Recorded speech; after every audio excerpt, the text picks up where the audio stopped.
Get ready for the dictation. Start. Now, sir, honorable members will recall that the bill was introduced in the House of the People on the 2nd September 1953. It has had a long history and in one form or another, it has been before the public since the end of 1949. In the statement of objects and reasons, the various stages through which the bill has passed since 1946 have been summarized, and I need not recapitulate on this occasion the circumstances in which the then Government of India took the decision in early 1946 to initiate an inquiry into the reform of our company law.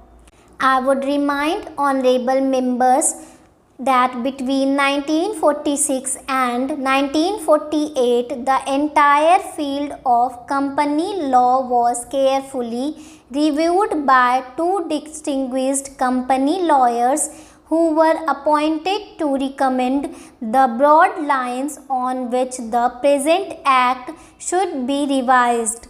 Their recommendations were examined in the then Ministry of Commerce, and certain tentative departmental views which emerged were circulated in a comprehensive memorandum to all recognized trade and industrial associations, bar associations, the high courts and the state governments. That brought us to the end of 1949. Many representations on this memorandum were duly received from chambers of commerce, trade and industrial associations, state governments and the general public. At the end of 1950, the Government of India appointed a committee under the chairmanship of Sri Bhabha to go into the entire question of the revision of the Companies Act with particular reference to its bearing on the development of trade and industry in this country.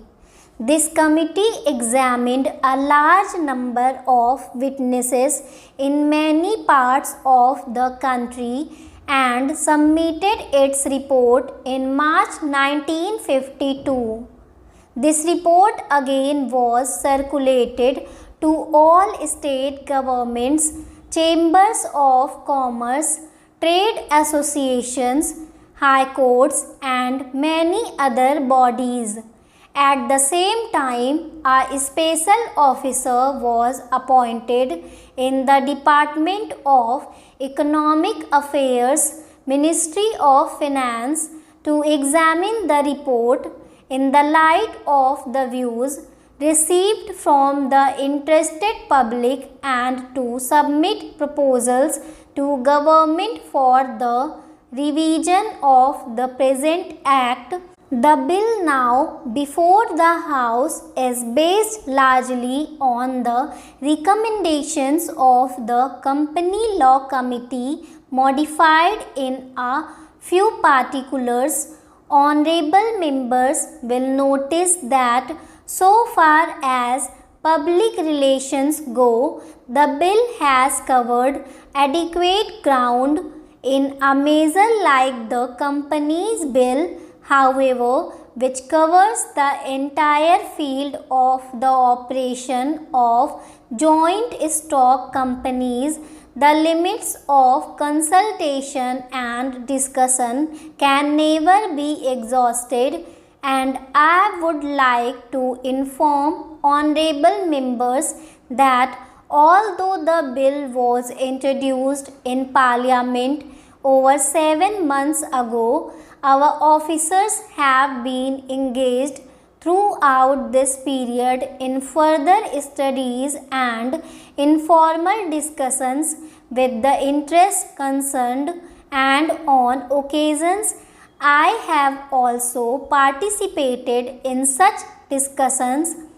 I have also given some further thought to some of the issues arising out of the bill, and I propose at the appropriate stage to bring before the Select Committee any changes in the provisions of the bill which seem to me to be worthy of consideration in the light of this further examination. No honorable members will have noticed that the bill contains 6 clauses and 12 schedules. I think it is probably one of the longest legislative measures in recent legislative history, but its size might be regarded as misleading unless I make a few comments. The bill is both, one must remember, a consolidating and amending measure as mentioned in the statement of objects and reasons. This is the first opportunity which has occurred since 1923 for the consolidation of the Companies Act. Advantage has been taken of this opportunity to redraft several long and complicated sections in the present Act, which have been split up into a large number of clauses. This is the largest single factor accountable for the increase in the number of clauses in the bill. New clauses embodying substantial changes in the present law would hardly constitute more than a small fraction of the bill. I would also draw attention to the structural changes in the bill to which a reference has been made in the statement of objects and reasons. The redraft of the bill and the rearrangement of the existing chapters in the Companies Act in a more logical order have, I think, resulted in a noticeable improvement in the form of the bill, and I hope will facilitate better understanding and appreciation of the scheme. I wish that the Act which came into effect long ago was implemented properly. I know that the Minister here is very earnest in implementing it, but unfortunately his colleagues at the state level are disappointing him. Unfortunately, no steps have been taken for trimming or toning up the administration at the state level, and at the district level they have to be taken immediately stopped. Hello short handians, welcome to my YouTube channel. ऐसे ही और hard words की outline और words differentiation की videos के लिए please video को like, share और चैनल को सब्सक्राइब करें, and don't forget to press the bell icon. Thank you.